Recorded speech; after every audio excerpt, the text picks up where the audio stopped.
14 karat, 18 karat, 22 karat, and 24 karat solid gold. All right, here's what the purities look like next to each other. And of course, they're not the same design, but y'all get the picture. All right, so 14 karat gold is 58.5% gold purity. And the rest of it is mixed with cheaper alloys like silver, zinc, copper. And I'll show you the stamping. It says 14 karat right there. But just real quick, just because it says that it's stamped 14 karat doesn't mean that it's a solid gold piece automatically. If you've heard of that brand Jackson, they do vermeil pieces.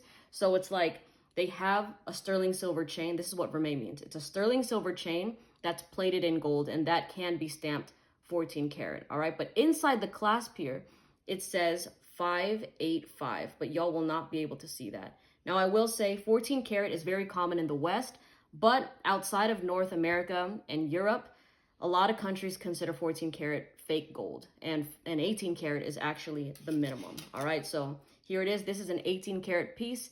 This is 75% gold purity. Let me show you the stamping real quick. There it is. Inside the clasp, it says 750, which you still won't be able to see because this camera can't pick it up. But this is a great purity because it still has that gold look.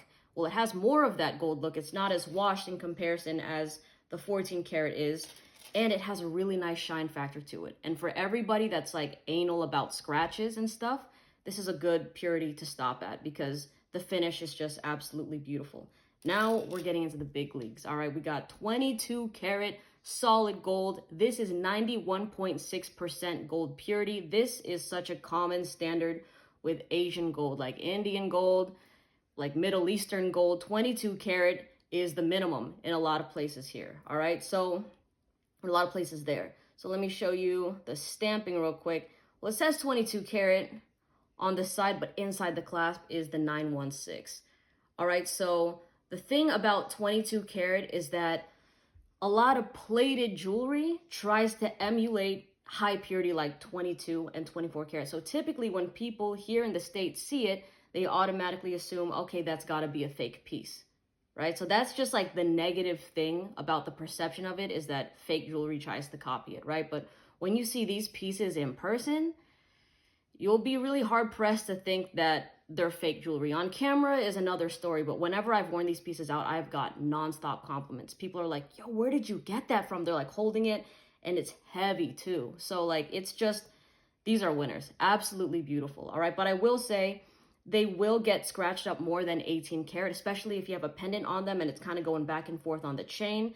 So just kind of be cautious of that. Again, if you're someone that's looking at your chain just in and out like that, I would, probably stop at 18 karat. But for me, I just wanted to dispel another rumor that you cannot daily wear high purity gold like 22 and 24 karat. That's simply not true. I have worn both of these pieces the same way I've worn my 14 karat and my 18 karat. And they've been perfectly fine. I'm talking having them on literally 24/7, where I'd be in pools, beaches, jacuzzis, hikes, sleeping, showers, all that sort of stuff. And they've held up just as well as my lower purity.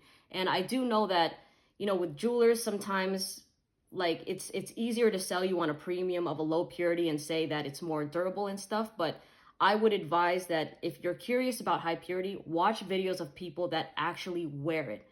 Like just daily wear it. And that's what my YouTube videos are, is showing y'all like, yes, I daily wear these and they still look as good as they did as the first time that I got them. All right. Now 24 karat gold, man. This is 99.99% gold purity. All right, there it is. Now the clasp on this one is actually 18 karat because the brand thought that it would be easier. And typically if it was like a solid 24 karat piece, even with the clasp through, it'll be like this M clasp, right? But this, like, same thing with my 22 karat piece, worn it in every sort of situation with this 24 karat pendant as well, and it's been fine. And just like the look of it, absolutely gorgeous, absolutely beautiful. So it's all personal preference. I would say try them for yourself. Like, a lot of people that speak on high purity not being worn daily are people that have not worn it daily, or they're just regurgitating things that they heard online. So always try it for yourself. And lastly, regardless of the purity, some people just prefer the color of 14 karat and 18 karat on their skin in comparison to high purity. So I completely understand that.